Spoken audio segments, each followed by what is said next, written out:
Boa noite, pessoal. Bem-vindo a todos e todas. Meu nome é Bianca, eu sou médica infectologista. Estou aqui representando a diretoria da PSI em mais um Debatendo com a PSI. Hoje, o nosso tema será detectando, prevenindo e controlando a infecção de sítio cirúrgico em um cenário em constante evolução. É um tema extremamente interessante, extremamente empolgante, que eu tenho certeza que trará uma série de discussões riquíssimas para o nosso debate. A gente tem aqui a presença de sumidades na área, mas a Renata Lobo, que é enfermeira, controladora de infecção que todo mundo já conhece, será minha parceira hoje na condução do evento. Renata, por favor, se apresente e introduza as nossas convidadas. É, essa parte aí que a Bianca falou, que todo mundo me conhece, aí já não. Eu já não. Meu nome é Renata Lobo, eu sou enfermeira, tô na diretoria da PSI. É, esse assunto realmente é muito rico, a gente até estava discutindo, né, Eliana, que tema colocar no Debatendo, e nós sabemos que sempre tem Ibope, 200 pessoas foram inscritas aí nesse evento, e eu queria chamar aqui para a primeira apresentação, agradeço, Valesca, a oportunidade de você estar aqui com a gente. A vantagem desses eventos online é que tem a Valesca diretamente do Equador. Eu vou introduzir aqui a Valesca. Valesca, desculpa se eu errar o seu sobrenome. Valesca de Andrade Stempliuk. Ela é enfermeira pela USP, pós-doc em doenças infecciosas, e atualmente ela atua como especialista na OPAS, em controle de infecção, e, como ela disse, né, ela faz multitarefas, mas o controle de infecção ela tem muito carinho por isso que ela está aqui com a gente. Ela possui ampla experiência em vigilância de infecção intra-hospitalar, manejo de surtos, esterilização e desinfecção, com forte atuação na área de controle de infecção, associada à assistência à saúde. Então, Valesca, muito obrigada. Você tem 30 minutos para a apresentação e depois a Eliana entra e a gente tem esse momento de debate. E aí aproveitar, solicitar para as pessoas que tiverem perguntas, comentários, fazer no chat que a gente vai compilar e no final vai falar com as palestrantes, tá? Obrigada, Renata, pela apresentação. Boa noite com todas e todas. Queria agradecer à diretoria da PSI pelo convite.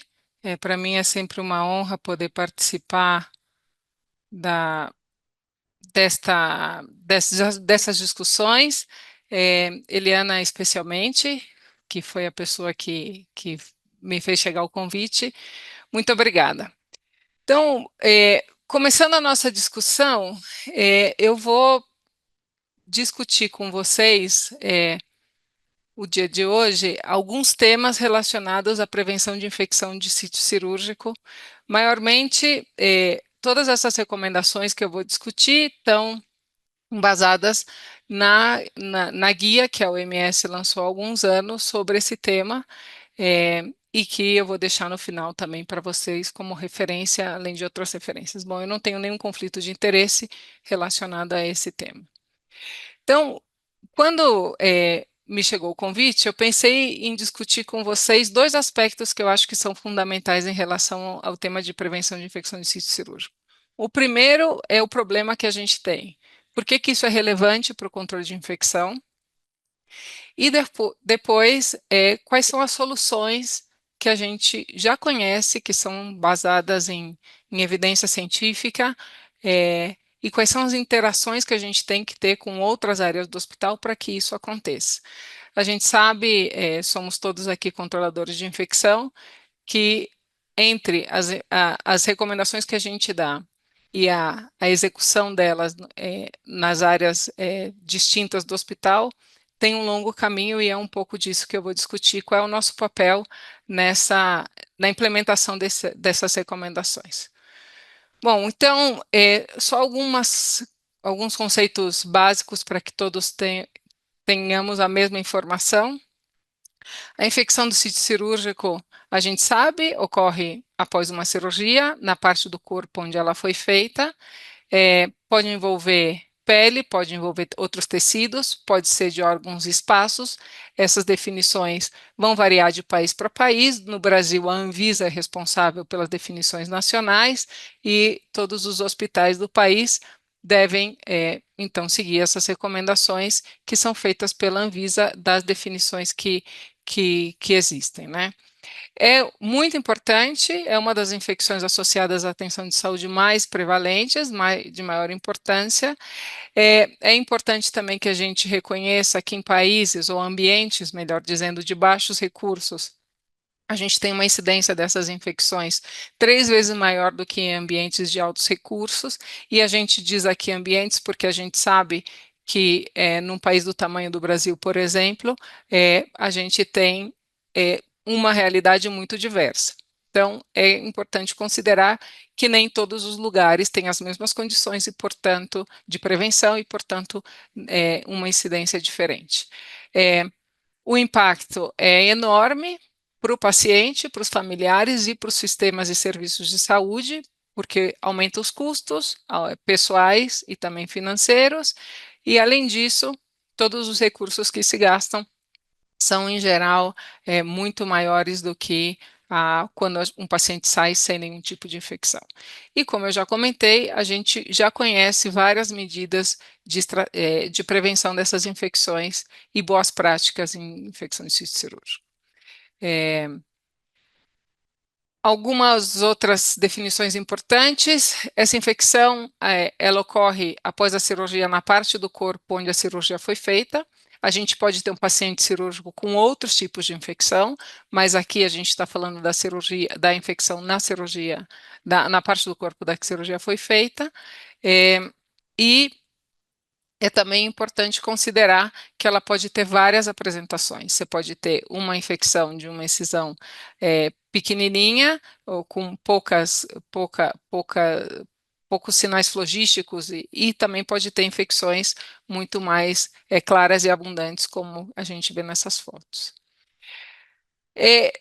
Quais são os agentes etiológicos mais importantes? E isso é importante a gente conhecer, tanto a teoria geral, como o que acontece no nosso hospital para os diversos tipos de cirurgia, porque daí podem vir alguns tratamentos empíricos até a gente ter o resultado laboratorial.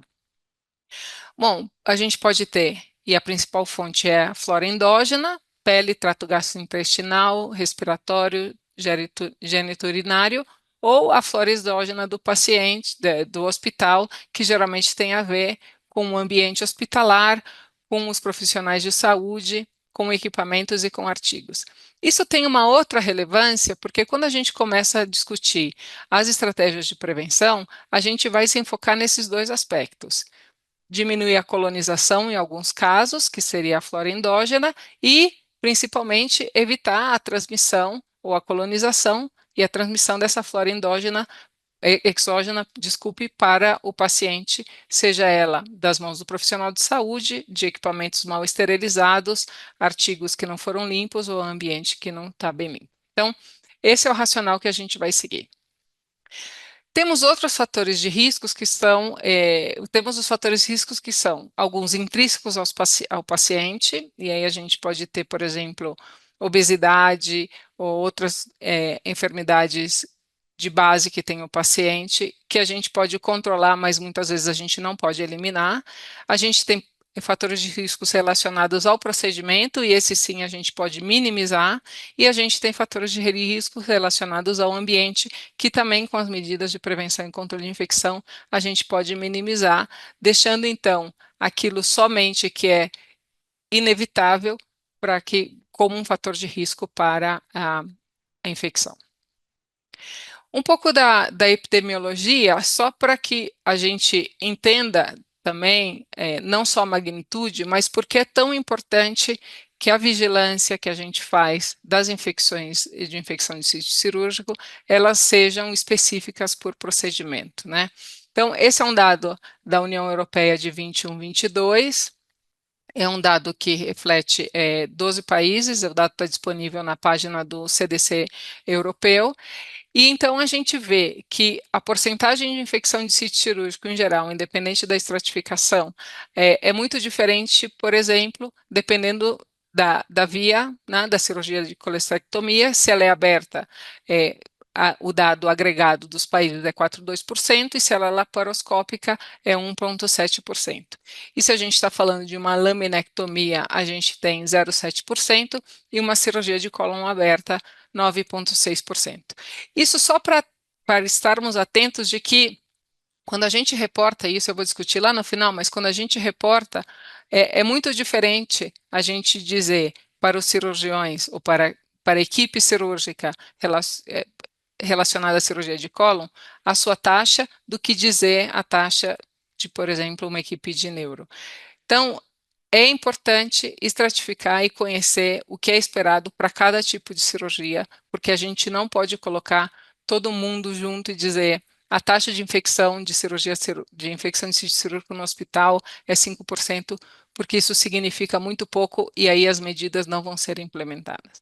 Quando a gente olha os dados do Brasil, esses são os dados da Anvisa, também está disponível na página da Anvisa, vocês têm aqui embaixo a referência de 2024, a gente vê, então, que a porcentagem de infecções em partos cirúrgicos é de 1,7, implantos mamários 1,5, cirurgias neurológicas 2,7, e aí a gente vai vendo as diferenças, só reforçando esse conceito que, além da magnitude, porque é bastante importante em termos de número, a gente também tem diferenças dependendo da especialidade do procedimento cirúrgico.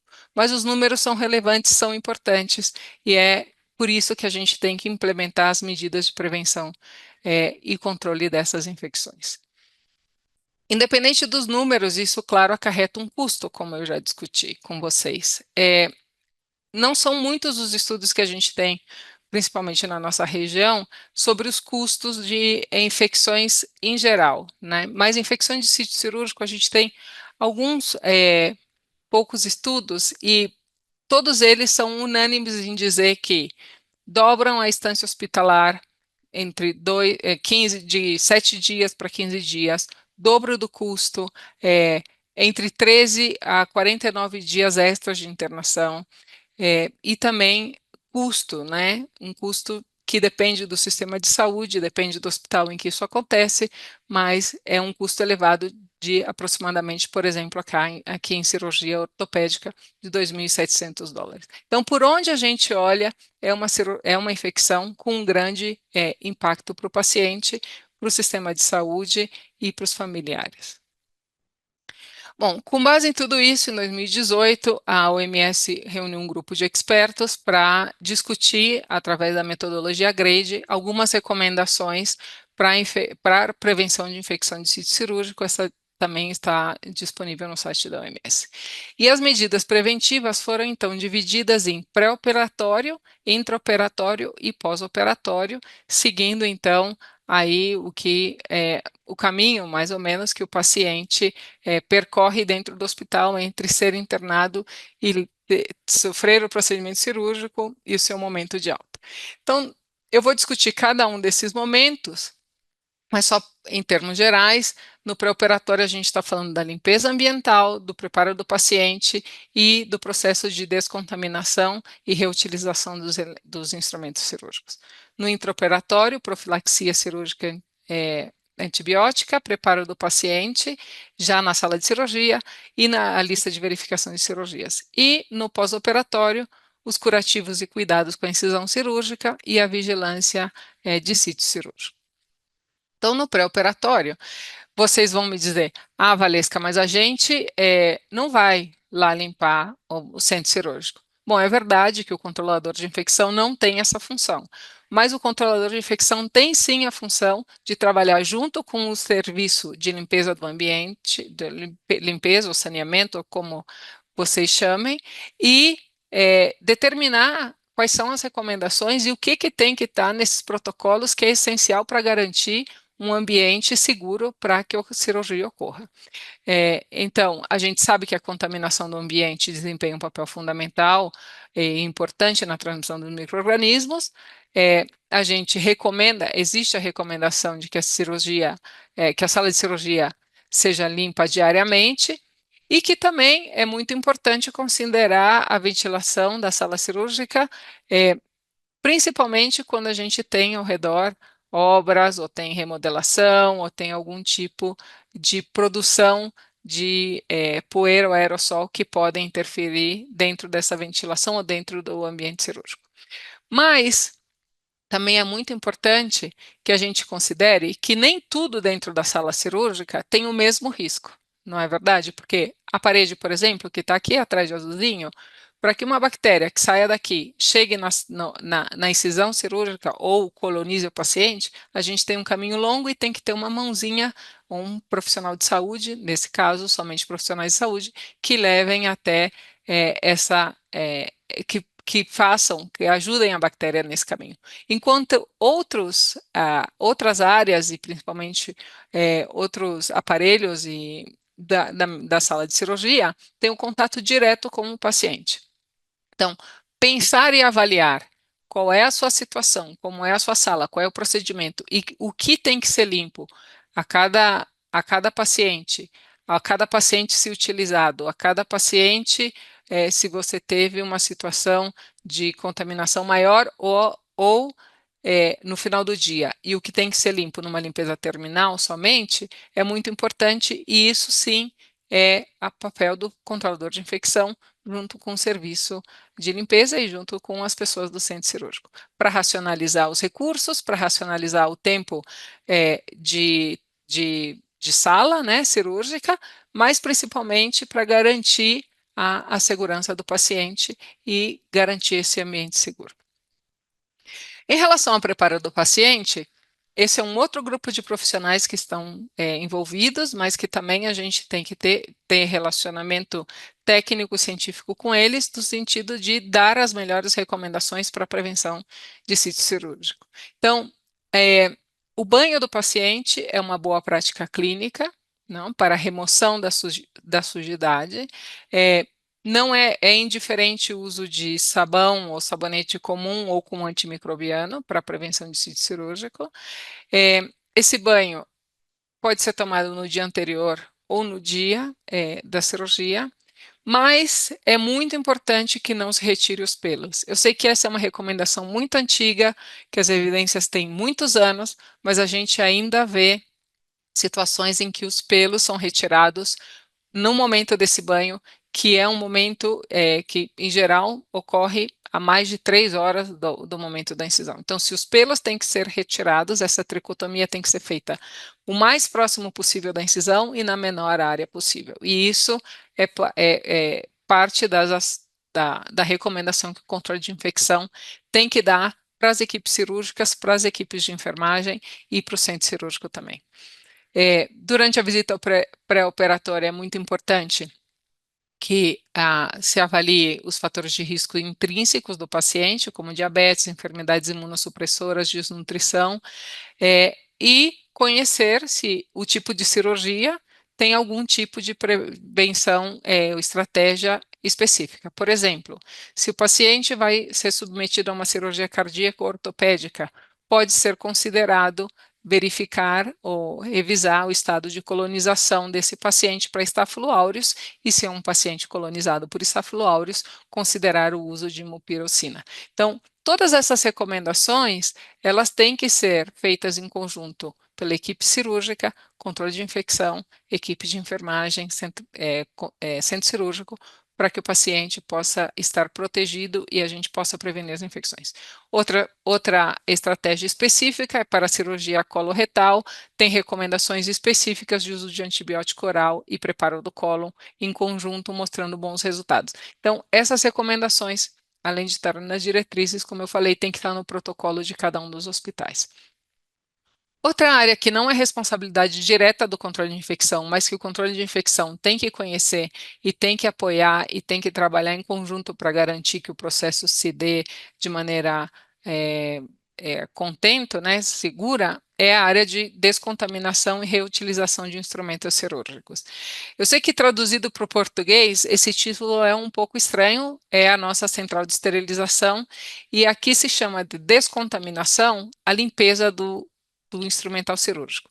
E reutilização, seja de material de uso único que tem um protocolo de reutilização ou um material de uso permanente. Então, os termos podem ser um pouco distintos em português, mas é isso que significa, apesar dessa tradução. Então, é importante que controle de infecção conheça todos os controles que tem que ser feito de cada fase do processo e que apoie, então, a central de esterilização na, na revisão dos protocolos e no segmento desses controles. Então, o controlador de infecção tem que entender onde que é feito o processo, se o processo é todo centralizado, como é recomendado, ou se o processo está descentralizado, principalmente de limpeza, quando isso é feito, quem faz, como é validado, e apoiar, então, a central de esterilização.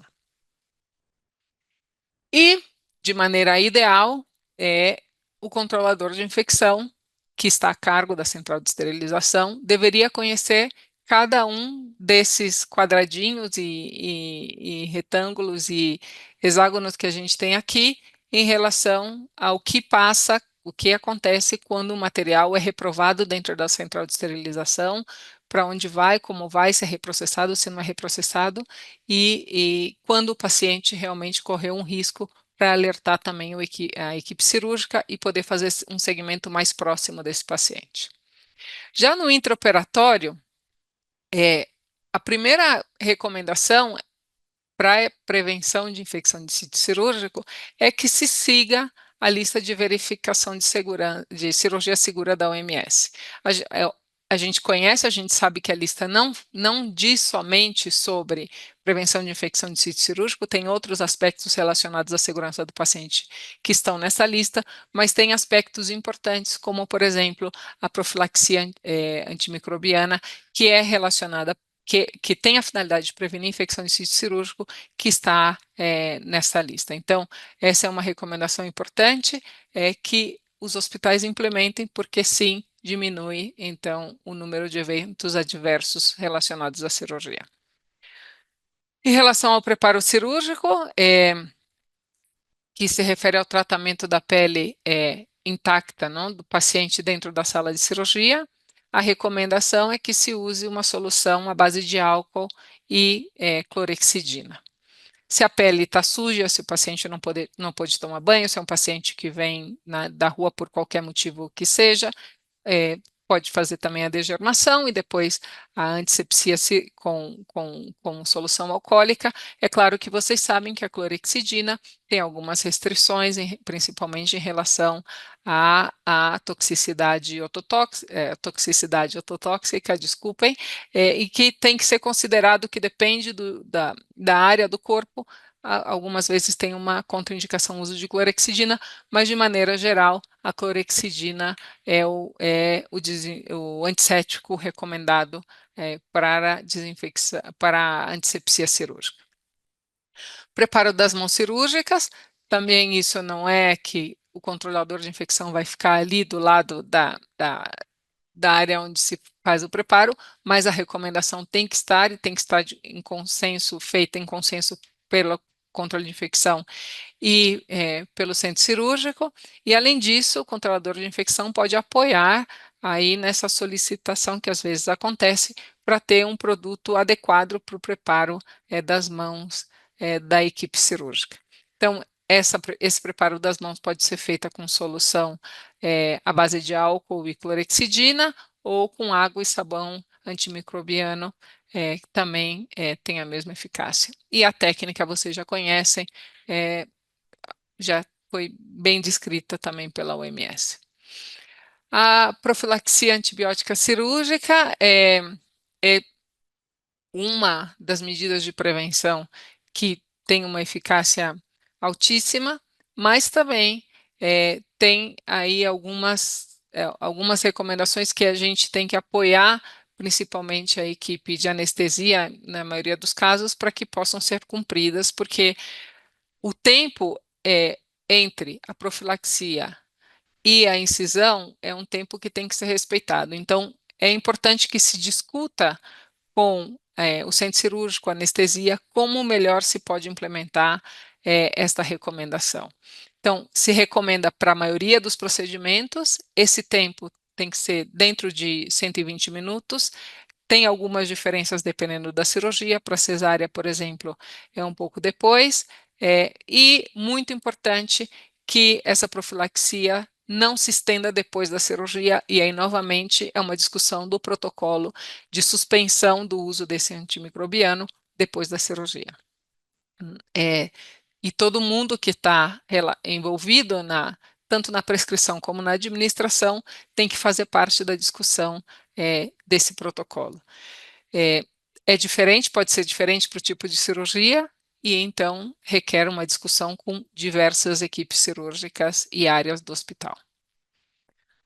Outras medidas que são conhecidas e que fazem diferença no desfecho de ter ou não ter infecção de sítio cirúrgico, que é manter a temperatura corporal normal durante toda a cirurgia, controle do controle intensivo da glicemia no perioperatório, manutenção do controle volêmico, além de, claro, o uso de campos estéreis e de luvas estéreis. Então, essas são medidas que também têm que ser implementadas no hospital e com outras equipes, e que isso tem que ser discutido durante a elaboração dos protocolos e depois da supervisão, se isso está sendo cumprido.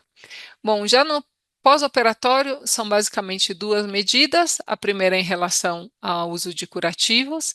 Então, não existe uma recomendação de que o curativo tenha que ser um curativo super avançado para a prevenção de infecção de sítio cirúrgico, né? Pode ser um curativo com gás e micropor, contanto que exista um protocolo de troca e esse curativo seja feito de maneira asséptica. E muito importante que não se recomenda o uso de antisséptico para fazer os curativos, e aí não é para prevenir infecção de sítio cirúrgico, mas é para não retardar a cicatrização da incisão, o que também ajuda a manter, ajuda a evitar a infecção de sítio cirúrgico. E, finalmente, aqui alguma coisa que só os controladores de infecção fazem, né? Em todo o outro, a gente dava o palpite, por assim dizer, mas a gente apoiava nas recomendações e na elaboração dos protocolos e na supervisão. Aqui é uma atividade que é do controlador de infecção, que é a vigilância de infecção de sítio cirúrgico. Vocês já conhecem que a vigilância por si só é uma ferramenta muito eficaz para prevenir qualquer tipo de infecção.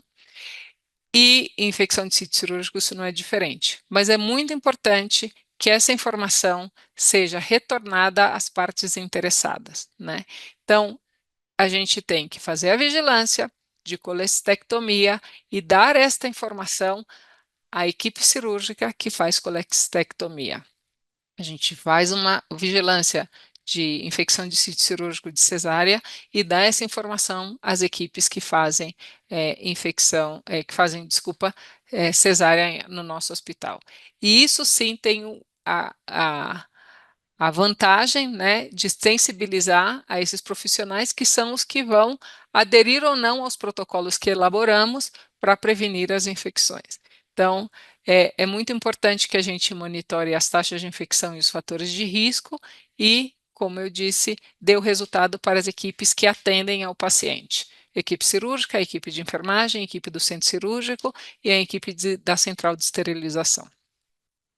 Além disso, é muito importante que, de maneira regular, se monitore as práticas preventivas, principalmente desinfecção, esterilização e toda a parte de antisepsia da pele dentro da sala de cirurgia, que, como vocês sabem e conhecem, a gente tem alguns surtos relacionados, então, à solução contaminada, a procedimentos que não são os recomendados dentro da sala cirúrgica. Então, controlador de infecção tem sim que entrar no bloco operatório, discutir com eles os protocolos e depois seguir entrando no bloco operatório para ver como isso está sendo implementado.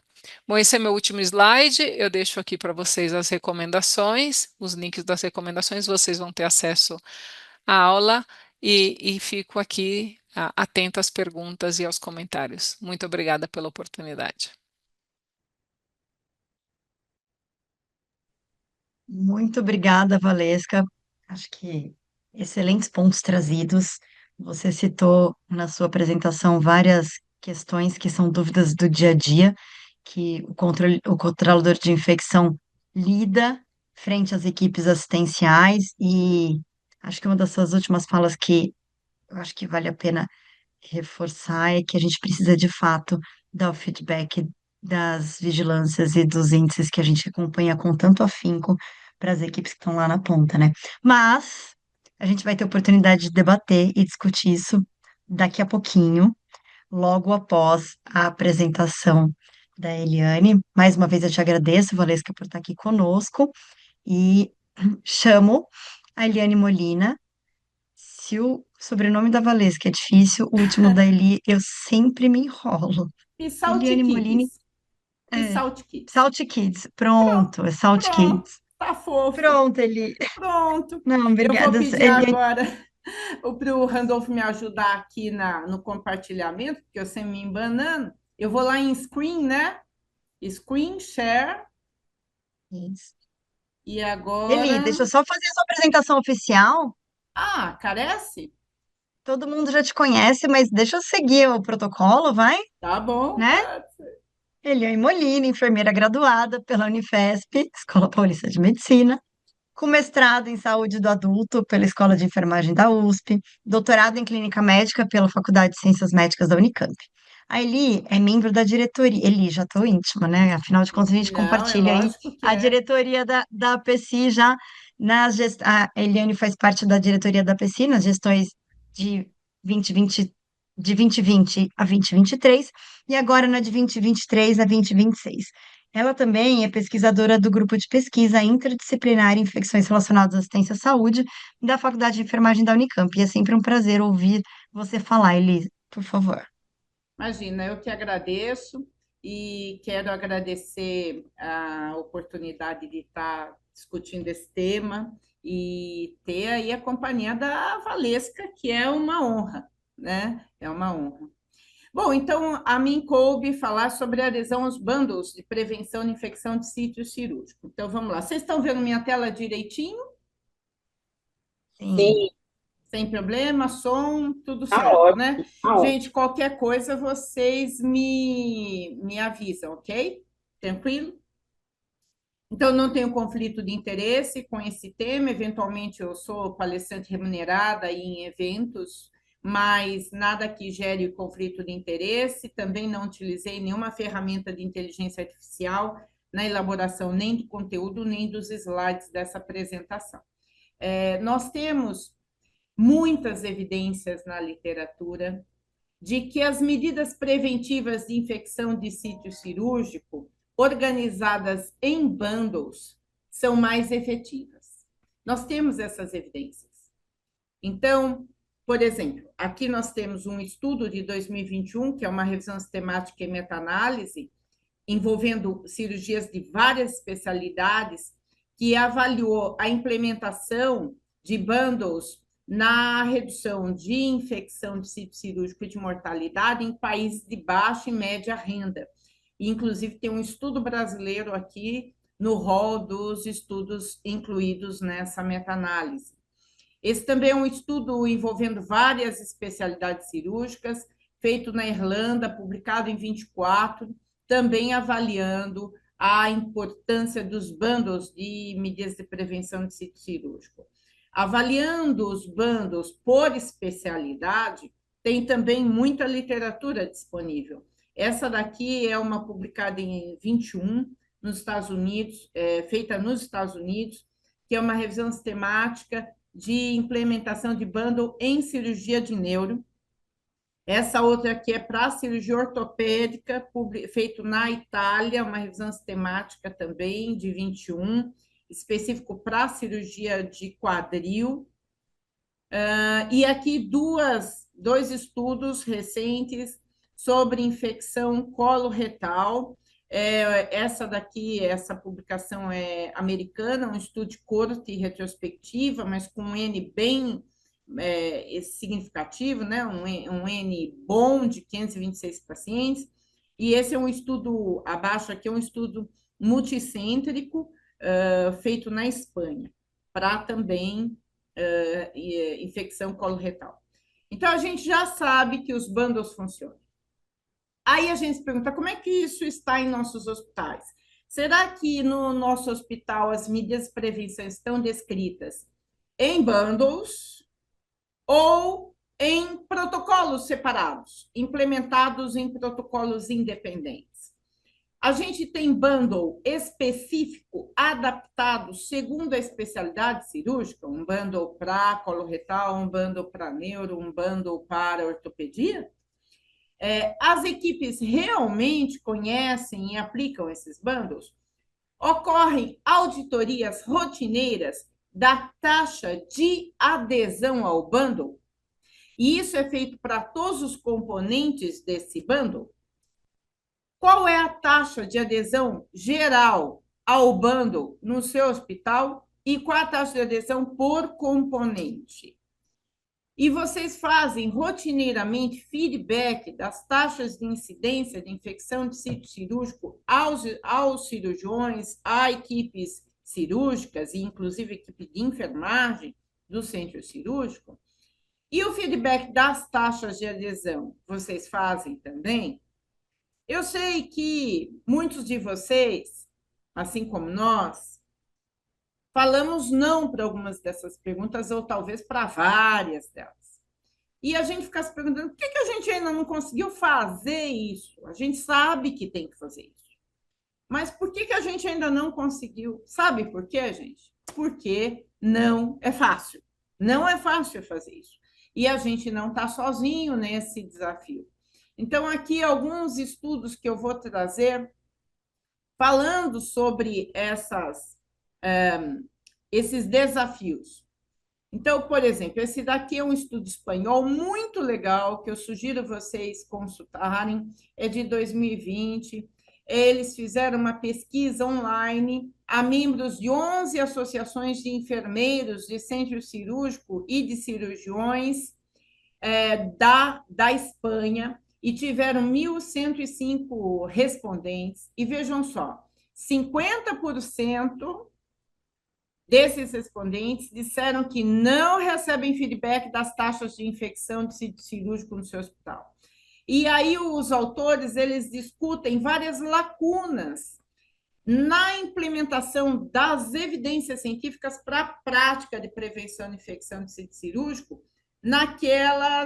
nas instituições em que essas pessoas que responderam trabalham. E aqui eu quero destacar essa figura, esse gráfico, que compara a opinião dos respondentes a respeito do que eles acham que é importante implementar e aquilo que, de fato, eles fazem na sua prática, no seu hospital. Então, aqui, só para destacar alguns tópicos. 82% acreditam que não deve remover pelos, mas só 34% não removem pelos no seu hospital, nos seus pacientes cirúrgicos. 85% acreditam que é importante fazer oxigenoterapia no perioperatório, mas só 28% de fato fazem isso. 81% acreditam que é importante trocar os instrumentos antes do fechamento das bordas. Só 37% fazem isso. Então, alguns exemplos só para ver a diferença entre aquilo que a gente diz que acredita e aquilo que de fato a gente faz. Uma outra figura interessante nesse estudo é essa daqui, que pergunta o que eles consideram mais importante na hora de definir as suas estratégias de prevenção de infecção de sítio cirúrgico nos seus pacientes. Então, aqui eles pontuaram entre não importante, pouco importante, intermediário, importante ou mais importante. E o que teve maior nota como mais importante, que foi mais citado como mais importante, foi o protocolo hospitalar.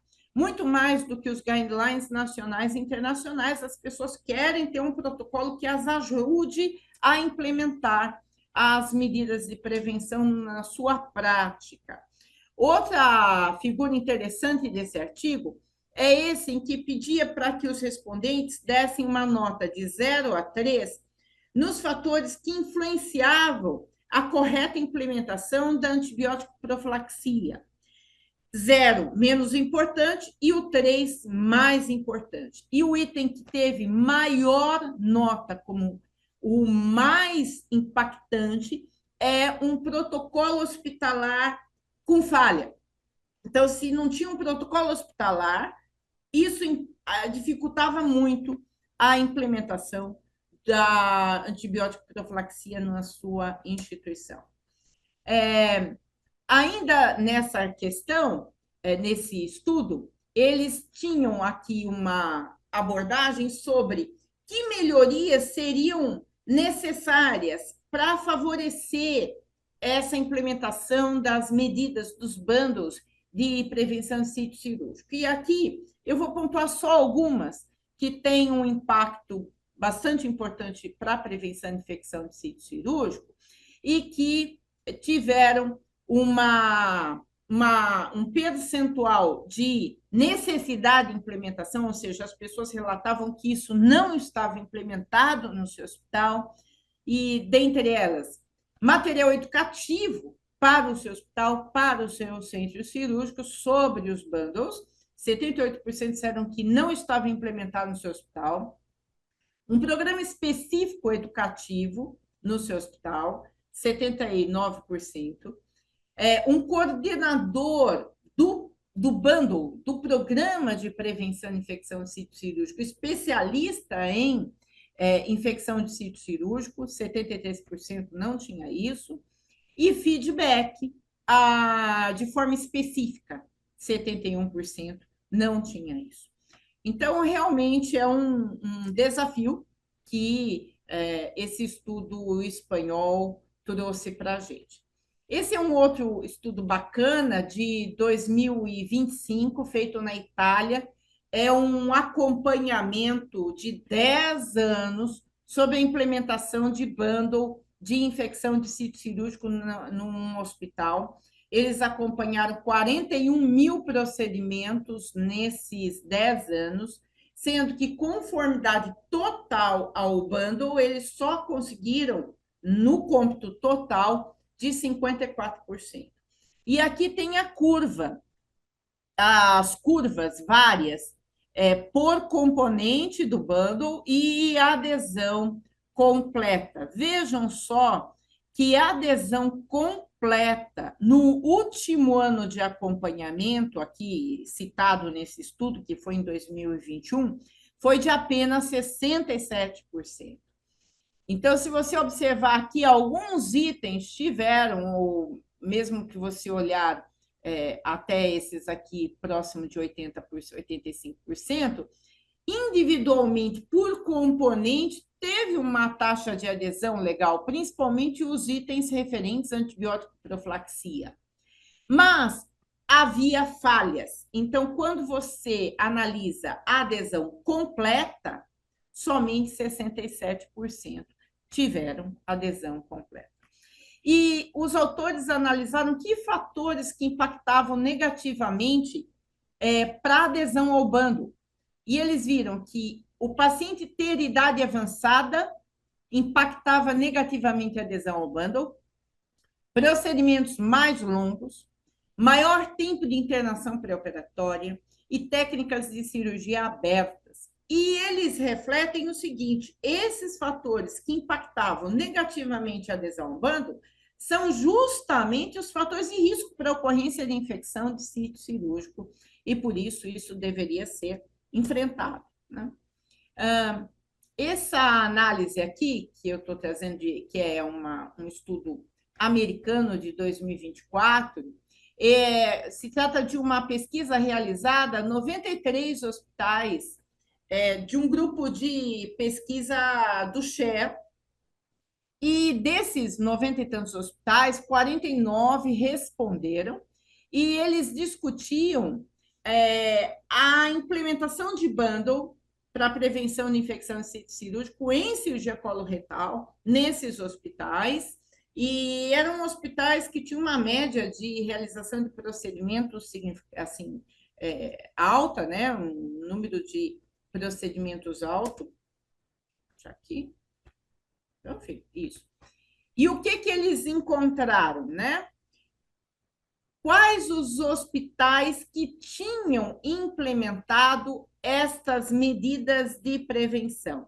90% tinha protocolo de antibiótico profilaxia, 88% implementaram nos seus bundles antisepsia alcoólica com clorexidine, 82% protocolos de tricotomia, mas somente esses 3 itens tiveram implementação nesses 49 hospitais acima de 80%. Todos os demais itens, dentre eles coisas importantes para a gente em cirurgia coloretal, como, por exemplo, troca de luva antes do fechamento, separar os instrumentos antes do fechamento, padronização de curativo, enfim, vários, preparo do colo, todos abaixo de 70% de implementação desses componentes nos bundles desses 40 e tantos hospitais.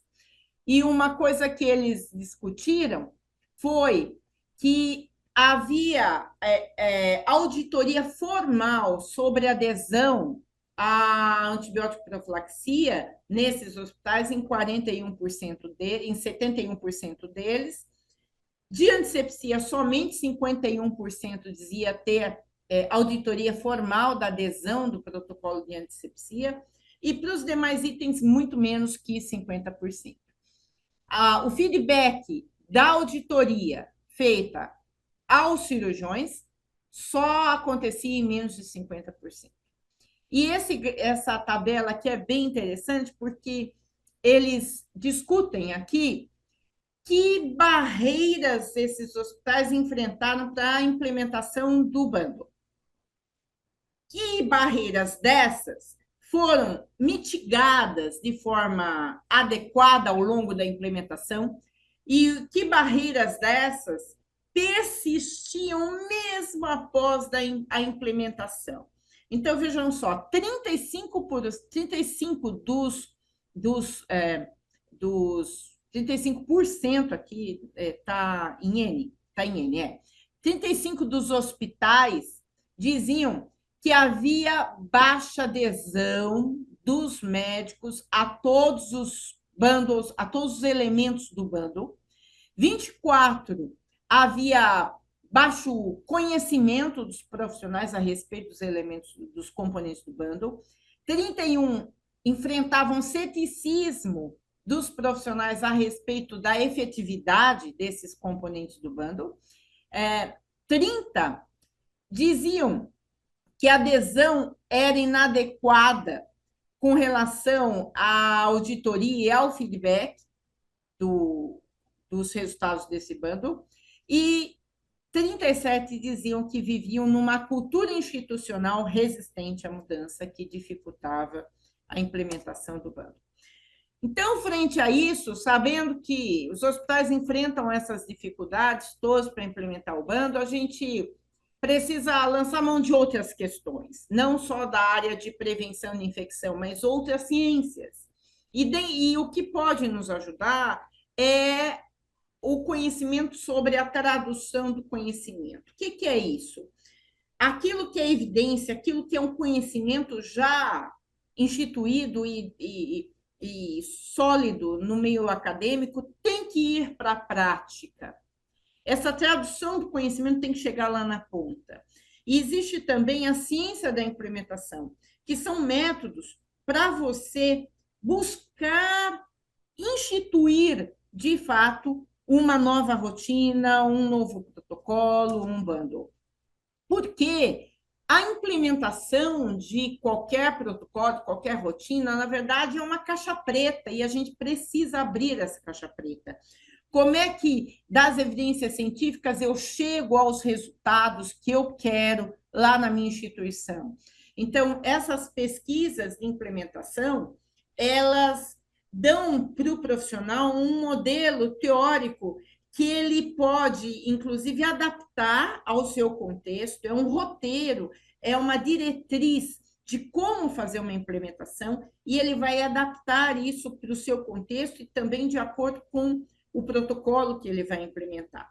E tem uma frase aqui desse autor que achei bem legal, ele fala assim: a identificação e discussão de barreiras e facilitadores para a implementação será de grande valia para intervenções e implementações em larga escala. Então, por exemplo, se você for instituir um bundle, talvez a melhor estratégia não seja fazer um bundle geral para todo o hospital envolvendo todas as especialidades, mas pegar uma especialidade que é mais favorável e implementar o bundle para aquela especialidade. Vamos supor, colo retal, para cirurgia colo retal. Inicia o bundle por uma especialidade ou inicia um bundle por algumas áreas do hospital e depois você expande isso na instituição, considerando, usando, né, a ciência da implementação para você identificar quais foram as barreiras e os facilitadores e ampliar isso. Uma das possibilidades é o modelo CEFIR, que é uma sigla dessa técnica, que traduzido para o português é um quadro conceitual consolidado para pesquisas de implementação. O CEFIR tem essa estrutura que orienta a avaliação de uma forma sistemática para esse contexto de implementação, né?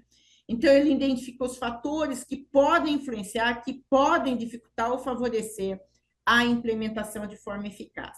Que fatores? Por exemplo, as características da própria intervenção, as características da configuração dessa implementação, por exemplo, é algo que já é mundialmente recomendado, existe pressão dos profissionais para que isso seja implementado, ou é algo inovador, que pouca gente ainda está implementando, isso favorece ou dificulta.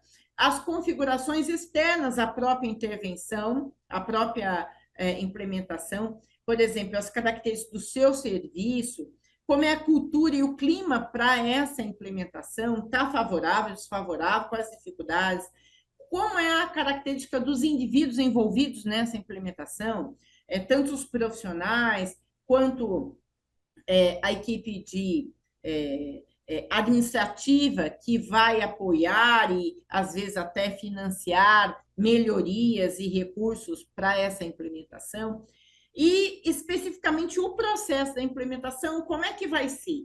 Então, o planejamento disso, o engajamento, quem que vai estar envolvido, tomando a frente disso, como é que isso vai ser executado, quais os momentos de reflexão, de avaliação dessa implementação. E tudo isso tem que ter como base uma colaboração intersetorial. Isso é fundamental, a interação entre os diferentes profissionais, os diferentes setores, todos os envolvidos nessa implementação, para que isso seja exitoso. Então, esse aqui é um exemplo de um estudo que adotou essa metodologia, um estudo americano de 24, um estudo qualitativo, que implementou bundle de infecção de sítio cirúrgico em 6 hospitais americanos, e depois eles fizeram uma entrevista a 30 profissionais envolvidos nesse processo de implementação e usou o CEFIR nessa análise. E a principal barreira que eles encontraram para a implementação foi a própria complexidade do bundle. O bundle de prevenção de infecção de sítio cirúrgico, de fato, é um dos mais complexos para implementar. Então, isso foi a principal barreira citada nesse estudo.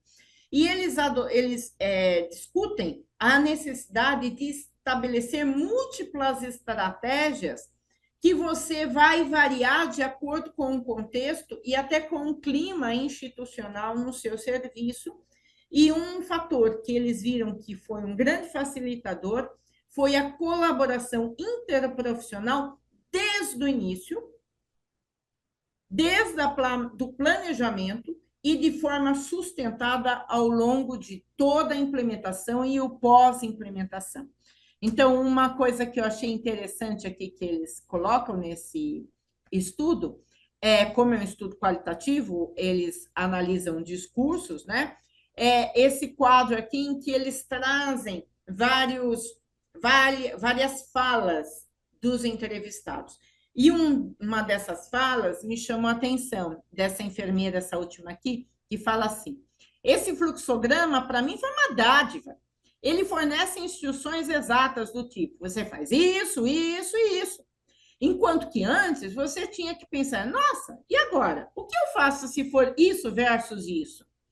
E esse fluxograma eu mantenho comigo, no meu livro de cirurgia o tempo todo, é como uma pequena bíblia. Então, veja só, aquilo que dá certo, aquilo que você implementa que dá certo, é aquilo que facilita a vida das pessoas. Se é algo que complica a vida das pessoas, vai ser muito difícil fazer acontecer. Então, a gente tem que fazer com que a implementação do bando facilite a vida das pessoas. Esse é um grande desafio. Aqui um outro estudo legal que avaliou uma corte de 10 anos num hospital que implementou bundle de prevenção de infecção de sítio cirúrgico em cirurgia cardíaca. E é um estudo italiano de 25, em que eles, na primeira fase, que eles analisaram, que eles consideraram como fase basal, uma fase de controle, eles consideraram dados de janeiro de 2014 a dezembro de 2018, em que eles tinham uma infecção de sítio cirúrgico em cirurgia cardíaca muito alto, muito acima da média dos dados europeus. Isso gerou um grande desconforto institucional. Às vezes, o desconforto da instituição é um grande fator impulsionador de melhoria, né? Então, é um facilitador. Existe um grande desconforto institucional. E aí, eles usaram várias ferramentas para análise desse contexto e planejamento da implementação. Então, eles definiram qual era o problema, quais eram as metas, que medidas eles iam adotar para medir, né, a infecção de sítio cirúrgico, de fato, fizeram uma análise da rota das causas, identificaram quais eram as oportunidades de mudança e de melhoria, e viram como é que eles iam controlar, como é que eles iam fazer as auditorias. Eles também fizeram um espinha de peixe com todas as causas segundo o tempo cirúrgico, envolvendo, inclusive, o tempo pós-operatório e também os fatores institucionais, os fatores da cultura institucional. E aí, a partir daí, eles viram o que eles precisavam implementar e selecionaram os componentes fundamentais a serem implementados no hospital. E aí, frente disso, eles, de fato, implementaram várias medidas. Esse tempo de implementação foi de janeiro de 2019 a junho de 2021. Vejam, 19, 20, 2 anos e meio para implementar todas as medidas. E nesse período, o que você espera? Que a taxa de infecção comece a cair. Mas não foi isso que aconteceu. Em comparação à fase 1, o risco de infecção de sítio cirúrgico não diminuiu. Não diminuiu. Inclusive, aqui, se você olhar no gráfico, o primeiro ano de 2019, a taxa de infecção explodiu. Então, isso deve ter sido para esse hospital muito desmotivador, né? Mas eles persistiram. E na fase 3, pós-implementação, que eles consideraram julho de 2021 a setembro de 2023, aí sim eles colheram os frutos com incidência de infecção de sítio cirúrgico de 1,2. E aí sim a redução foi significativa, com uma razão de risco de 0,19 e o intervalo de confiança estreito e estatisticamente significativo, né? Então, o que a gente aprende com isso? É necessário persistência, não é porque você implementou um ou dois componentes do bando que você vai ter os resultados.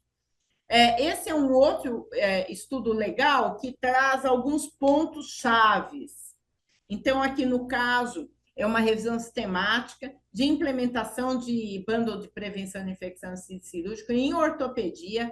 É um estudo alemão de 2021, que o objetivo era identificar que estratégias eficazes de implementação para a implementação seriam exitosas. Eles consideraram 13 estudos de 2001 a 2019 e identificou os passos para melhorar a adesão às medidas preventivas. A primeira foi a formação de uma equipe multidisciplinar, incluindo profissionais não médicos, com ênfase na enfermagem dos vários setores envolvidos, com reuniões regulares dessa equipe, desenvolvimento de diretrizes padronizadas e discutidas nesse grupo interdisciplinar, pactuadas nesse grupo, ter os recursos suficientes para difundir essas informações por meio impresso, online, inclusive com software que favorecesse as prescrições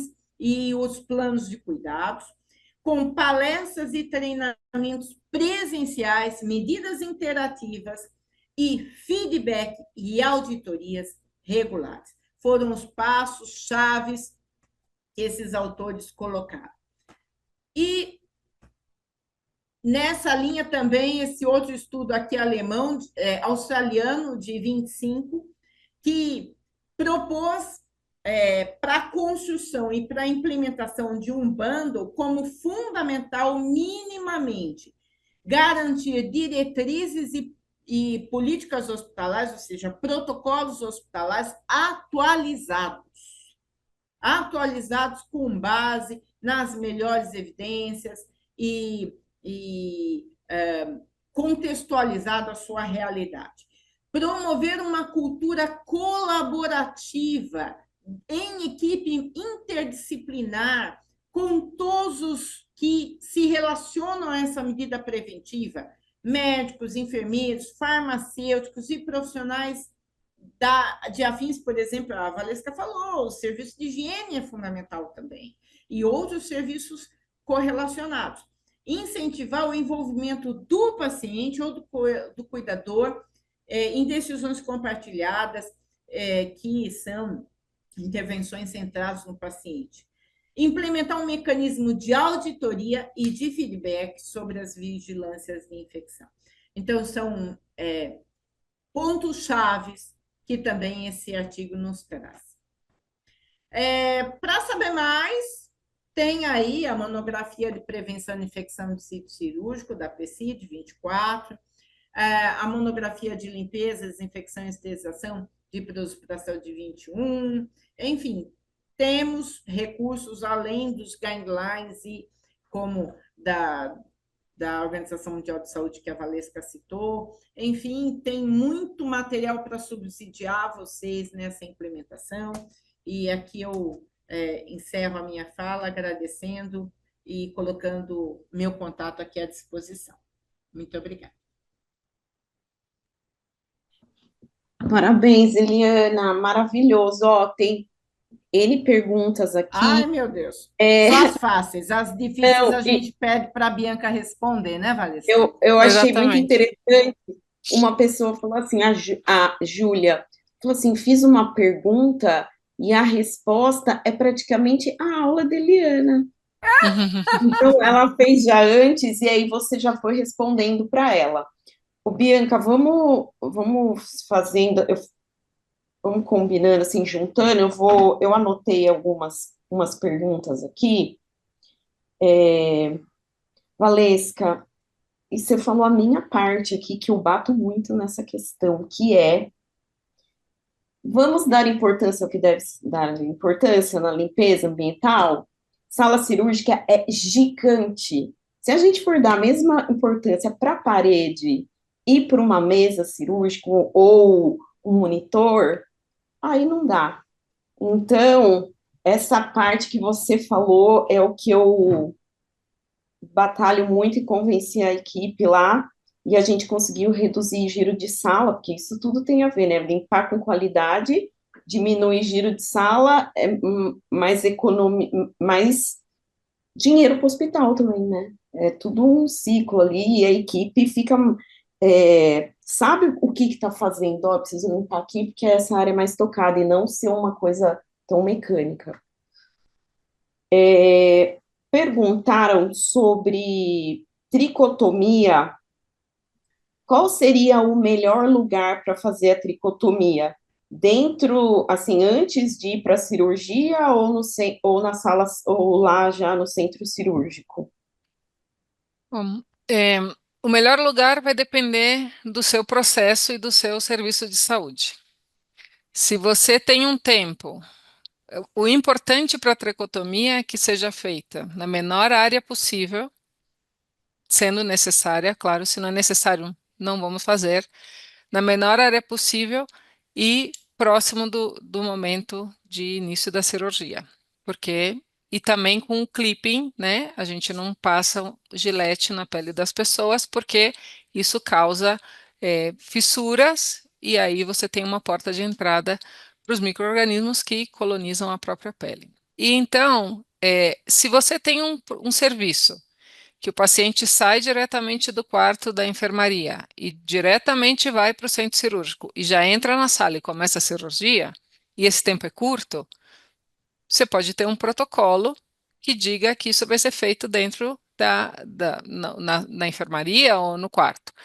Mas se o seu paciente vai ficar numa sala de espera, numa área pré-operatória, por algum tempo, e esse tempo pode ser um período longo, porque ele está esperando por N razões, aí isso tem que ser feito ou dentro do centro cirúrgico ou nessa mesma área de espera. Então, o importante não é o lugar, mas o importante é o processo, a hora que é feito, o intervalo de tempo entre fazer a tricotomia e o método que se faz. E a área que se faz. Então, processo. Não vamos usar lâmina, o tempo, quanto mais próximo, melhor. No máximo seria um tempo muito curto, seria 30 minutos, o recomendado ideal. E numa área, numa extensão de pele menor possível. Então, aí cada hospital vai ter um protocolo distinto, porque os processos são diferentes de hospital a hospital. Obrigada, Valesca. Antes que eu esqueça, eu queria agradecer aos nossos patrocinadores, porque os eventos da PECI, né, o Debatendo na PECI, acontece já há muito tempo, e é muito rica essas discussões, sempre elogiado, e então eu quero agradecer a CNPH pelo patrocínio, tá? Bianca, você quer fazer uma pergunta ou eu posso avançar aqui? Eu posso fazer sim, Renata. A gente tem várias perguntas que falam sobre como implantar os bundles, de quais os critérios dos bundles, mas acho que ele realmente respondeu muito disso durante a sua apresentação, que e tem uma infinidade de artigos e de questões que ela trouxe que o pessoal depois pode se aprofundar. Tem algumas questões aqui que são um tanto controversas, que eu acho que vale a pena a gente aproveitar a expertise para trazer. Ah, tem duas questões que falam sobre o uso de substâncias antissépticas no intraoperatório. Uma delas pede-se para comentar a respeito do uso da clorexidina estéreo para lavar as cavidades ou a pele propriamente, antes do fechamento da incisão, e outra fala sobre o uso da água oxigenada no sítio cirúrgico. Qual são duas questões que falam sobre momentos diferentes, substâncias diferentes, mas que eu acho que trazem o mesmo intuito aí? Vou juntar as duas questões e pedir para vocês responderem, por favor. Quem se habilitar. Eu revi aí algumas questões de antisepsia recentemente por uma aula, e realmente tem indicação de lavagem da cavidade antes do fechamento. Tem estudos, revisões temáticas com meta-análise mostrando a importância da lavagem da cavidade e das bordas antes do fechamento. E na revisão sistemática que eu analisei, não adianta lavar com soro. Você lavar com soro não tem diferença estatisticamente significativa em relação a não fazer nada. Então, o que dá nessa revisão sistemática uma diferença ou você lava com uma solução com antimicrobianos ou lava com uma solução com antissépticos. E aí os antissépticos que são mais indicados é clorexidina. É uma solução de soro com clorexidina.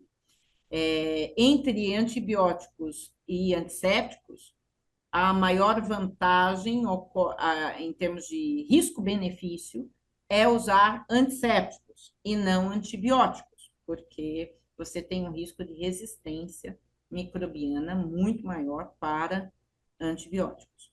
Então, quanto a isso, é fato, né? Tem estudos. Depois, a pessoa que perguntou pode me mandar e-mail, lá tem o meu e-mail na aula, ele é emolinacme@gmail.com, vocês podem colocar, depois eu posso colocar aqui, a pessoa pode me mandar um e-mail que eu mando essas referências. Com relação à água oxigenada, tem duas questões diferentes aí. Tem a água oxigenada, que é mania de cirurgião, que depois que faz o fechamento da incisão, joga água oxigenada lá para tirar o sangue mais fácil, limpar o sangue mais fácil. Esse tipo de prática não é adequada, porque essas soluções de água oxigenada não são registradas como medicamentos, você não tem um controle da esterilidade desse peróxido de hidrogênio. Então, assim, isso é meio controverso, realmente não é uma prática das melhores. O melhor seria lavar ali o local da incisão para colocar o curativo imediatamente após a cirurgia com soro, né? E ok.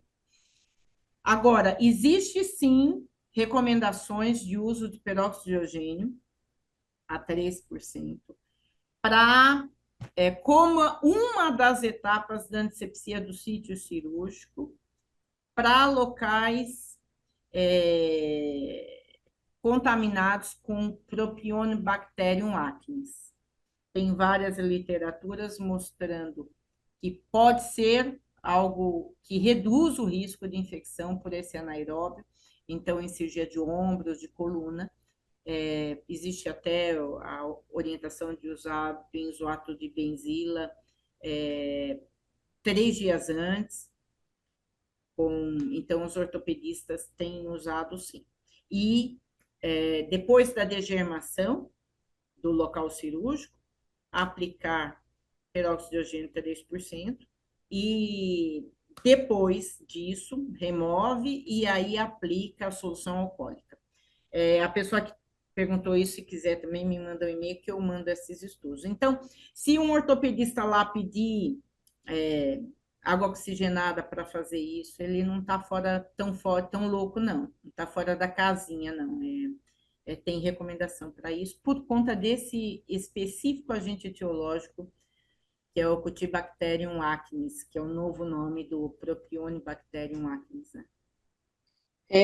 Teve algumas perguntas para comentar sobre cirurgia oftalmológica, mas a gente já fez um debatendo sobre esse assunto, e eu coloquei aqui um link para vocês de um documento bem legal da Anvisa, que foi construído pelo Reginaldo, pela Maura e pela equipe da Anvisa, e então lá tem muito material interessante, tá? Se sobrar algum tempo, aí a gente volta a conversar, tudo bem? Uma pergunta aqui fácil: qual produto a gente deve utilizar para aqueles pacientes que são alérgicos à solução alcoólica, né? Naqueles casos que pele íntegra, né? Para fazer antisepsia da pele, e já juntando com uma outra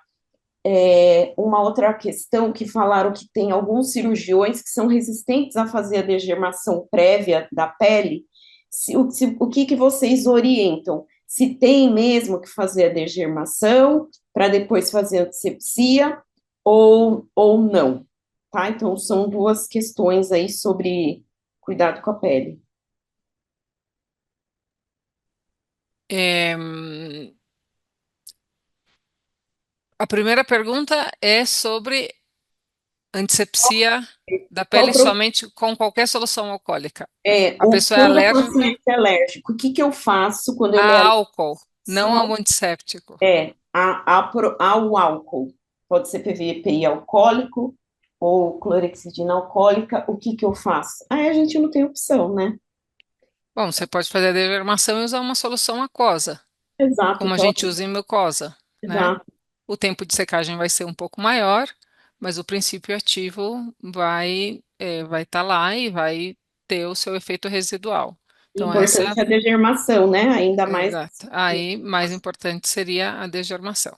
Agora, quanto à realização da degermação antes da antissepsia, se o paciente. Bom, essa é a prática que é recomendada. Então, a gente faz a degermação e faz a antissepsia, mas se esse paciente tomou banho antes do procedimento cirúrgico, é uma condição que você tem controle disso, né? Eu pessoalmente acho que não é um- uma brecha tão importante. Não sei você, Eliane, que acha e vocês, colegas. Acho que não é uma brecha importante. Isso é para Uhum. garantir remoção de matéria orgânica. Se o paciente tomou banho meia hora antes, desce para a cirurgia, né? Agora, isso é muito diferente de um paciente que é atropelado na rua e entra para ser operado, que, né, tem aí uma outra condição de limpeza e de sujidade, na verdade, de quantidade de matéria orgânica e sujeira que tem na pele. Então, Perfeito. eu acho que isso não é tão importante se essa é a condição, e se é impossível de fazer essa degermação. Não foi falado aqui, mas em relação à concentração da solução. Há pouco tempo atrás, porque assim, o que os guidelines recomendam que é solução alcoólica, pensando ali na clorexidina, maior que 0,5%. E aí, hoje, no Brasil, a gente tem muitos fabricantes que têm solução alcoólica, clorexidina alcoólica a 2%. Tanto é que no documento de prevenção, tanto do sítio cirúrgico quanto de corrente sanguínea, a gente aboliu essa questão de falar 0,5%, que tem vários fabricantes que usam a solução, que podem fornecer a solução a 2% de clorexidina, e é o que tem evidência na literatura. Eu tô monopolizando aqui, Bianca, pode falar, desculpa. É sobre a luva. Aí é uma leve e uma mais de. Eu já acho essa questão da luva, porque tem as recomendações aí, cirurgias longas, de tempo, ou a solução que eu uso, de tempos em tempos eu devo trocar as luvas. Então, qual é a recomendação de vocês pensando eu tenho essa dificuldade, assim, uma questão é o que está escrito, mas na prática ali, para fazer esse processo de trocar luva de uma equipe toda ali que está estéril, paramentada, como que vai fazer esse processo? Então, falar um pouquinho Antes dessa de, questão. antes da luva, deixa eu complementar só essa questão que você estava falando da clorexidina, até puxar o que a Valesca comentou a respeito do tempo de secagem. Acho que tem uma questão sobre isso também. Se a gente pode lavar, remover a clorexidina com soro fisiológico, tem que esperar secar, não pode? Gente, né? Enfim, é uma resposta fácil, mas como apareceu a questão, acho que vale a pena a gente É, comentar também. Só. sempre surge mesmo, bem lembrado. Bom, depois você me complementa, Valesca, por favor, ou me contradiz, por favor. Para degermação. Para degermação, aplica o degermante, aplica, esfrega, remove com compressa seca ou com compressa úmida em soro. Tem que remover o degermante. Depois você aplica o alcoólico, aplica, reaplica e deixa secar, não remove. Aplica, reaplica, deixa secar e só depois põe em campo, tá? Com relação à luva, é uma controvérsia essa história, se é 2 horas, se é 4 horas, não tem muita clareza sobre isso. Mas, em alguns momentos, seria fundamental trocar a luva. E aí, para trocar a luva, o jeito mais prático é usar luva dupla, em que você tem 2 luvas na mão do cirurgião, você tira a externa e bota uma nova, tá? Do que você tirar a única luva, a chance de você recontaminar e contaminar, inclusive, recontaminar a mão e recontaminar a nova luva e recontaminar o punho do avental é grande. Então, a técnica mais simples é usar 2 luvas, tira uma, põe uma nova. Em que momentos isso é obrigatório? Antes do fechamento e antes de manusear implante. Esses 2 momentos é o que a literatura traz de importante para fazer a troca da luva, muito mais do que de tempo. Valesca, me complementa ou me contradiz, por gentileza. Não, eu estou de acordo com você, mas eu acho que antes do fechamento, não para todas as cirurgias, né? Ou para todas as cirurgias. Principalmente em colo retal, isso é uma conduta bem recomendada para cirurgias abdominais potencialmente contaminadas ou contaminadas, é bem recomendado. Então, acho que isso é importante, porque cirurgias potencialmente contaminadas ou contaminadas, e aí a gente tem outros tipos de cirurgia também que a gente pode considerar, que você vai de um momento muito contaminado da cirurgia, por exemplo, uma cirurgia vascular de um pé diabético, para um momento que você vai fechar essa cirurgia em que até a mesa você deveria trocar para evitar algum tipo de contaminação. Então, agora, se é uma cirurgia limpa, né? Uma cirurgia minimamente invasiva, outros tipos de cirurgia, então aí não seria necessário, né, no meu ponto de vista, mudar a luva novamente. Mas para algumas cirurgias que você tem o risco ou, né, de contaminação, a cirurgia já é contaminada, uma apendicite, por exemplo. Então, seria um segundo momento da cirurgia em que isso seria indicado. Ou outras cirurgias que você tem uma contaminação importante das mãos do cirurgião durante o procedimento.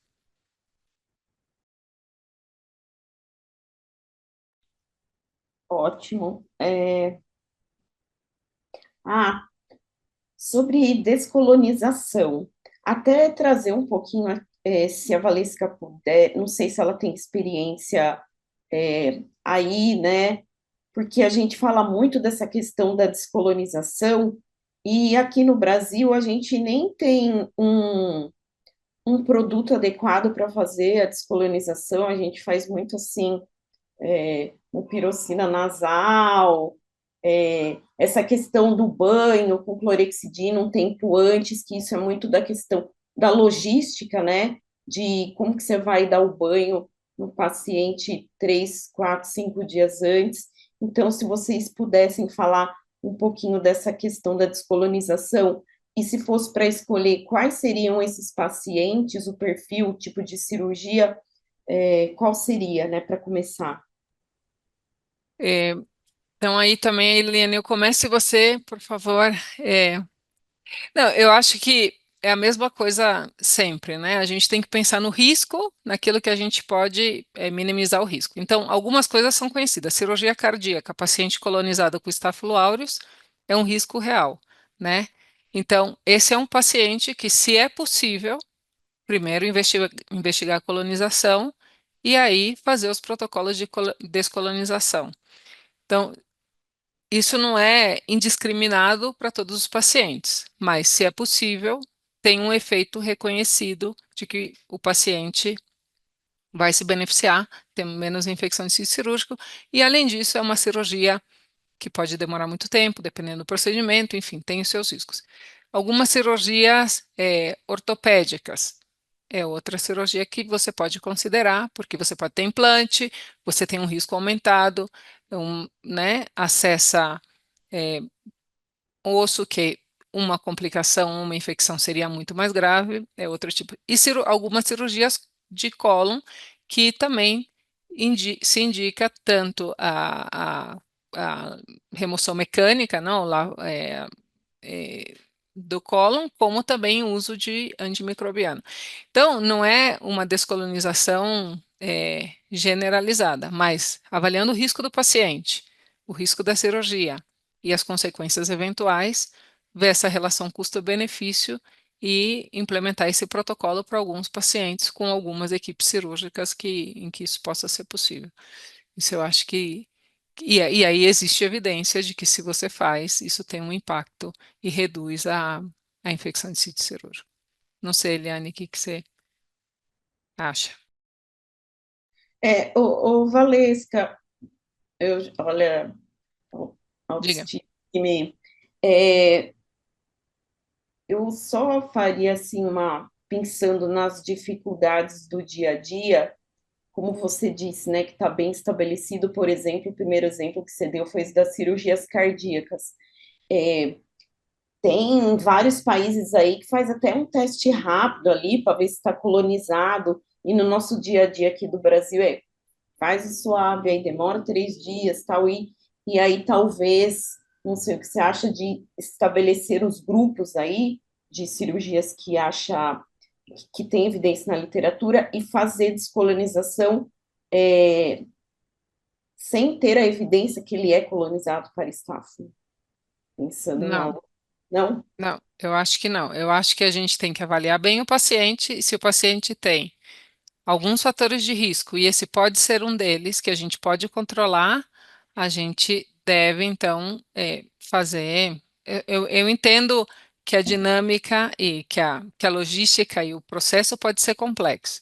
E é por isso que a gente tem que minimizar isso, no meu ponto de vista, a pacientes que realmente, numa avaliação de risco, diga, bom, esse paciente vai se beneficiar de tudo isso que eu tenho que fazer para evitar que ele, para diminuir esse risco específico, né? Se é um paciente, vamos dizer, é diabético, tem outros problemas de imunossupressão e tem que passar por essa cirurgia, ou seja, ele já tem fatores intrínsecos que eu não posso mudar, mas esse talvez eu possa.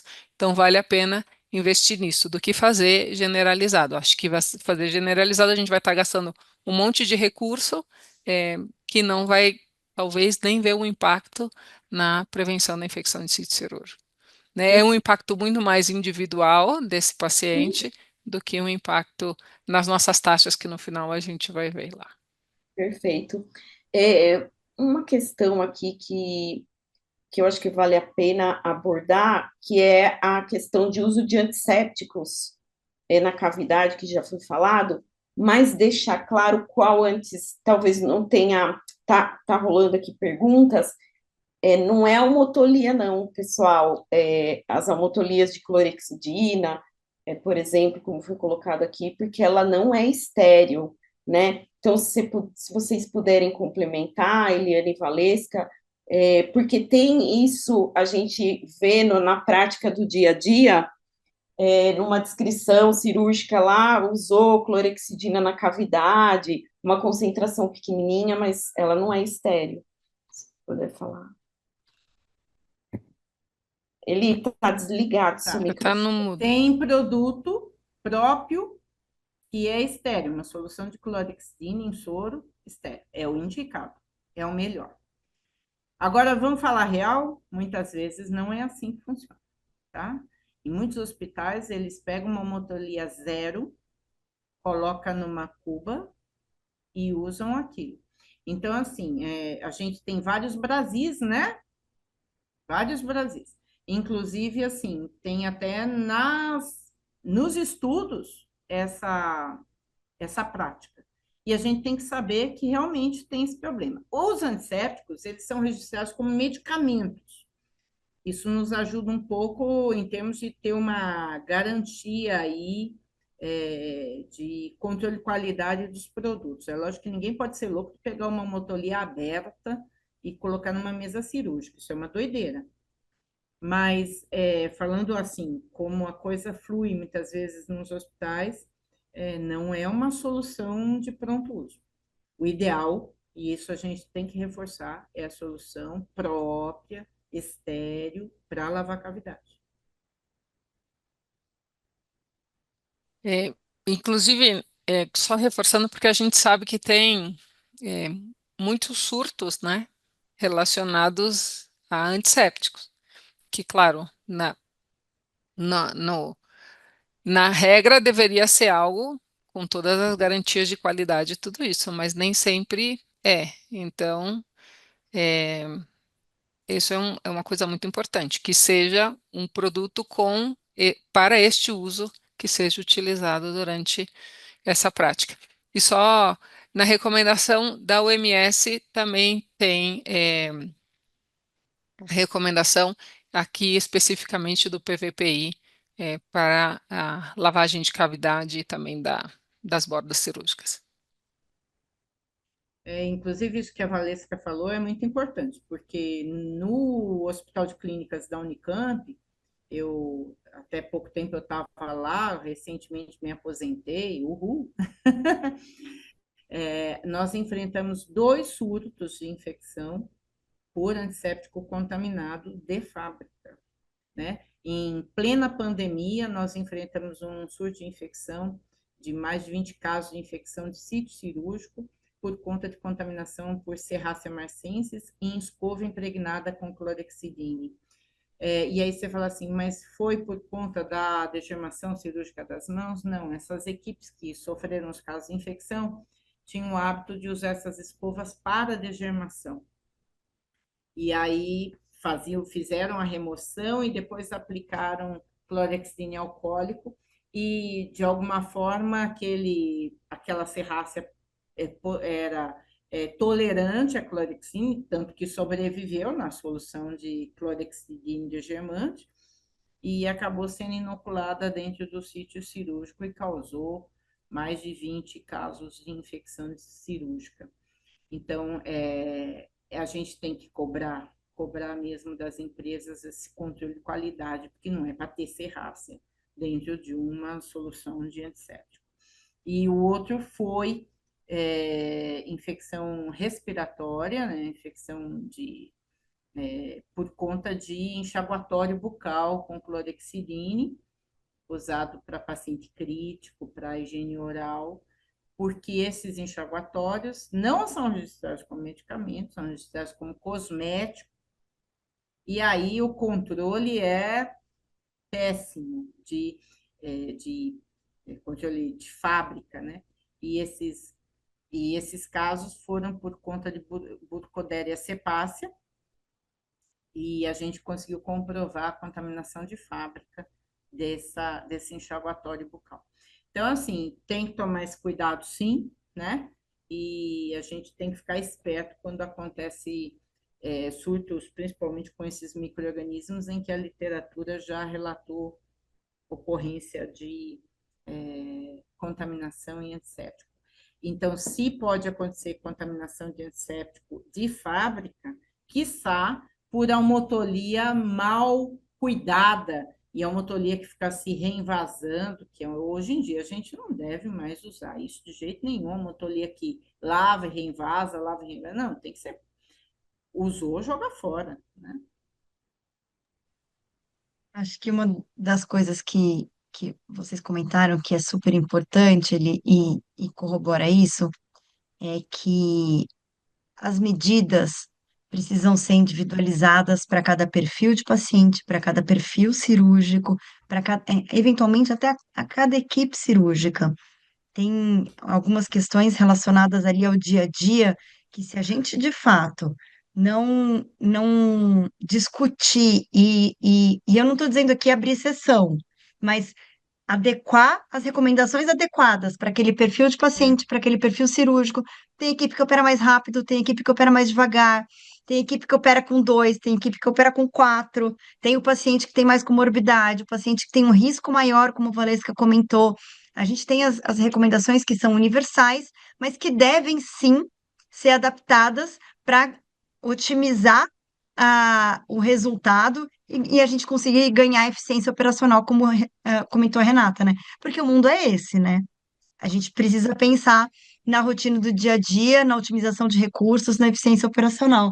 E ainda um pouco nessa, a gente está falando bastante do intra e do pré-operatório, mas a gente tem algumas questões relacionadas ao pós-operatório. Tem algumas questões relacionadas eu vi em algum lugar que já perdi a pessoa, mas que falou sobre cobertura da ferida operatória, no pós-operatório imediato, então se tem algum curativo específico, alguma coisa assim, mas principalmente algumas questões relacionadas à busca fonada, vigilância pós-alta. Quais os mecanismos mais adequados para a vigilância pós-alta, para a busca de infecções de sítio cirúrgico, os principais desafios na busca pós-alta para identificar os casos? E qual escolher, né? Não é seguir ligando para todo mundo uma energia. Se fosse para escolher ali quais cirurgias que eu ia escolher, e aí, e complementando que ela perguntou aqui, quanto tempo depois eu ligo? Aí isso também vai depender do tipo de cirurgia escolhida, né? Muita pergunta numa só, né, Bianca? É que tem tanta pergunta, a gente vai tentando juntar para ver se responde, mas tem bastante. Não, ótimo. Eu acho que essa pergunta da vigilância. Bom, primeiro, eu acho que é importante a gente ter em mente que vigilância pós-alta, apesar de difícil e cara, em termos de recursos humanos e no tempo, dinheiro e tudo isso, é, é alguma coisa que traz resultado, porque cada vez mais a gente tira o paciente antes do hospital, né? E as infecções vão ocorrer depois que ele já está em casa. Então, entre 30 a 60 dias, dependendo do sistema de vigilância de cada país, até um ano quando a gente tem implante, né? E esses números não são aleatórios, esse número está baseado na fisiologia dessa infecção, ou como essa infecção se desenvolve em cada um dos tecidos e no implante, toda a relação do corpo com o implante. Então, isso é importante considerar. Não é fácil, como disse a Eliana dos bundles, não é fácil, isso é difícil, é custoso, mas tem que considerar fazer. Se eu tenho que escolher uma só, eu vou começar por aquelas que não devem infectar, ou que se ocorre uma infecção é muito grave. Então, implantes seria uma coisa importante, porque um paciente com um implante que infecta, além de ser importante para o paciente, que a gente precisa saber e tomar as medidas, independente do tipo de serviço que a gente tenha, a gente tem que voltar para o nosso serviço e descobrir por que aquele paciente infectou, né? Porque é uma cirurgia limpa, que não deveria infectar, e aí tem algum problema no nosso processo dentro do nosso serviço de saúde. Então, implante é alguma coisa que a gente tem que seguir. E depois, outras cirurgias que, como eu mostrei, dependendo do país e da epidemiologia, tem taxas de infecção muito baixas, porque se essa infecção perdão, se essa cirurgia infecta, também eu tenho algo bastante é, fora do padronizado ocorrendo dentro do meu hospital e eu tenho que revisar. Então, ela vai servir para a gente como alerta. Por favor, aqui a gente tem um problema. Agora, depende da estrutura. Se você tem um ambulatório, por exemplo, que os pacientes voltam nesse ambulatório, essa vigilância pode ser feita em comum acordo com os profissionais desse ambulatório. Se você tem um corpo clínico aberto, durante as discussões dos protocolos, que, como disse a Bianca, vão ser aí customizados ou, né, discutidos com cada equipe, isso também pode ser pactuado com eles. Olha, nós temos esse interesse, a gente precisa que vocês nos indiquem quem infectou, né? Porque a gente precisa trabalhar dentro do hospital para que isso não ocorra mais. Então, vai depender. É claro que a nossa primeira, talvez uma das formas talvez mais populares é ligar, mas isso é muito pouco específico, porque quem está vendo a infecção é o paciente que não tem por que saber o que é uma infecção, né? Então, você fica com uma informação que tem pouco valor e esse paciente vai ter que voltar para ser avaliado, mas pode ser muito mais sensível. Então, você tem que ver quais são os recursos que você tem, né? E também quais são as possibilidades de ter interação com outros profissionais que te ajudem nessa vigilância. Agora, se você trabalha no hospital as pessoas vão voltar no centro de saúde, conversa com o centro de saúde. Fala, olha, centro de saúde, estou fazendo vigilância de tal coisa, se o paciente volta, estou fazendo vigilância pós-alta de cesárea, se as mulheres voltam para vacinar o bebê, por favor, e tem alguma queixa, por favor, esse é o protocolo, vamos consensuar o protocolo. Agora, sim é importante, novamente, porque a gente vai ter muitas infecções que são captadas somente no pós-operatório. Não sei. Bom, a Renata também tem bastante experiência. Bom, todas temos bastante experiência com isso. Eu não sei os comentários, mas eu acho que. Eu acho que também a gente tem que começar a considerar algumas tecnologias para isso. Por exemplo, comunicação via WhatsApp, a pessoa tirar uma foto da ferida cirúrgica e mandar. Igual tem essas comunicações de WhatsApp que confirma a consulta, pode ter sistemas assim. A gente precisa começar a usar tecnologia, porque é muito tempo perdido buscando o paciente, né? Então, assim, e eu concordo super com a Valesca, não é para toda cirurgia, tem que ser estabelecido metas na sua instituição com base naquilo que você tem de ocorrência na sua instituição, né?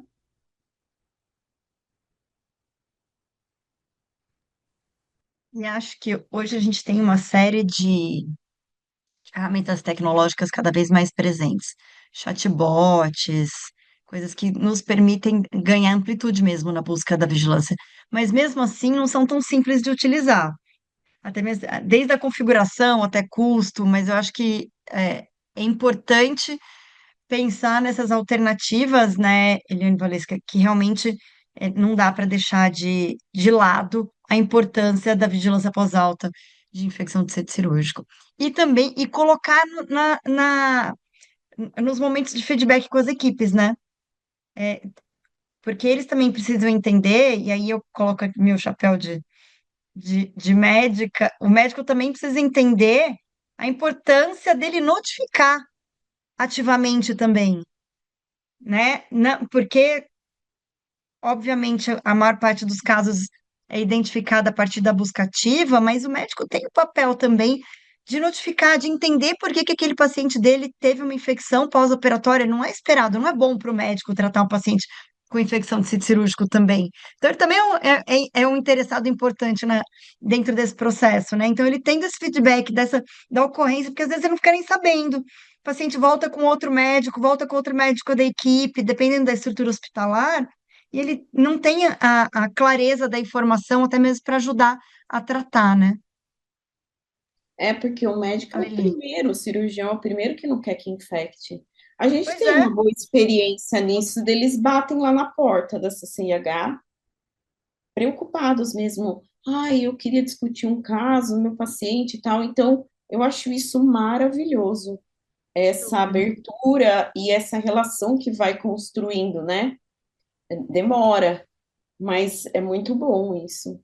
Porque a gente está lá para auxiliar, não é para falar, "Ai, teve uma infecção", enfim, é muito, Não é, muito. não é fiscal, né? É. A Eliana levantou a mão, ou não? Aí eu levantei a mão só para não perder a oportunidade de falar sobre uma pergunta que veio aqui, que talvez não viesse para mim, mas eu queria falar sobre isso. Duas abordagens. Quantos componentes minimamente colocar num bundle de prevenção de infecção de sítio cirúrgico? Gente, tem que sentar com a equipe multidisciplinar e estabelecer estratégia do que implementar. Vocês viram que a implementação não é simples. Não adianta você falar, vamos adotar todos os componentes e tá aqui o protocolo, ó, cumpra-se. Não rola, não rola. Essa discussão tem que começar lá na base com a equipe, envolvendo cirurgião, anestesista, equipe de enfermagem cirúrgica da unidade de internação. Tem que criar esse grupo e monitorar que componentes a gente vai adotar. É lógico, optando pelos de maior força de evidência, obviamente, né? Mas discutir junto e pactuar o que a gente vai fazer, como a gente vai fazer, quando a gente vai fazer, quem é responsável e quem vai auditar isso para ver se está acontecendo. E aí, emendando uma pergunta que estava aqui, quem audita o quê? O ideal é, quem audita não é quem faz, é alguém que não é responsável por aquele passo. E uma estratégia que alguns hospitais têm adotado que é legal, tanto para a higiene das mãos, é o auditor oculto, em que você treina o camarada para ficar de olho e fazer, não em todas as cirurgias, mas por amostragem, né? Então, ele tem por meta, por semana, sei lá, auditar antisepsia operatória em diferentes especialidades, ou na especialidade que você fez lá, a pactuação do seu bando, X cirurgias por semana. E ele audita, ele é um auditor oculto. Você não, a equipe não sabe quando que ele está auditando e quando ele não está auditando. E aí ele fica de olho e registra aquele caso. Então, assim, é envolver as pessoas, envolver o circulante, envolver o técnico de enfermagem da enfermaria, envolver os enfermeiros assistenciais, sabe, para que seja feita a auditoria por amostragem, mas você tenha dados para falar, olha, gente, a gente não está cumprindo isso aqui, a gente tem que, de fato, fazer acontecer aquilo que a gente pactuou. Por que que não está acontecendo? Ah, Eliane, por quê? Sabe por quê? Porque não rola. Eu vou contar um caso aqui, se eu ainda tiver algum tempo. A gente estava discutindo medidas de prevenção de infecção de sítio cirúrgico, um treinamento que a gente ia fazer sobre isso nas enfermarias lá da Unicamp, né? E aí chegou um momento que eu falei, bom, deixa eu conversar com os enfermeiros para ver de fato como é que isso está acontecendo, né?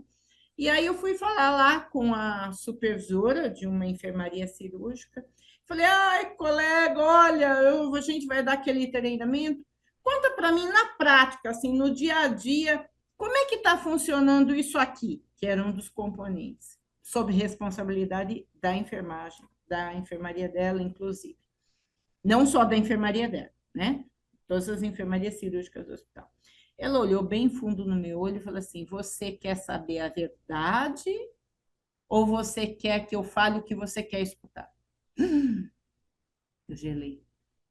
Falei, ai, colega, eu quero saber a verdade. Ela falou, você tem certeza? Falei, eu tenho, né? E aí ela falou a real. Não que estava no protocolo, não estava no papel, não que a gente escutava de verdade, mas o que acontecia de verdade no dia a dia. E eu arrepiei, sabe? Então, às vezes, a gente precisa ter essa abertura de falar assim: me conta a real, me conta a verdade, o que está acontecendo de verdade, por que que isso não está sendo realizado? Sabe por quê? Ah, porque não tem o tricotomizador elétrico. Ou porque o tricotomizador elétrico fica lá na outra enfermaria, até eu buscar lá, meu, eu já pego o giletão e já resolvo aqui. E outras coisas, entendeu? Que na prática não rolam. Então, olhem com carinho isso. A equipe interdisciplinar tem que estar na base de qualquer determinação de bundle e tem que ter medidas de auditoria, sim, reais. Não do enfermeiro de CCH que vai para a sala cirúrgica, sabe por quê? Quando a gente entra na sala cirúrgica, lá, a enfermeira de CCH está aí, ó, X9, X9, X9 na área. Então, pensar nisso, ok? Ô, Bianca, eu acho que a gente, não sei, podia caminhar para o encerramento, mas uma questão aqui que é higiene de mãos. Migramos para vários assuntos aí, mas falando das dificuldades de não usar adorno, né? Adorno, penso adorno de mão, né? Durante a cirurgia. Então, teve 2 ou 3 perguntas falando: existe relação de uso de adorno com infecção de sítio cirúrgico? Então, eu peço a ajuda de vocês aí para falar.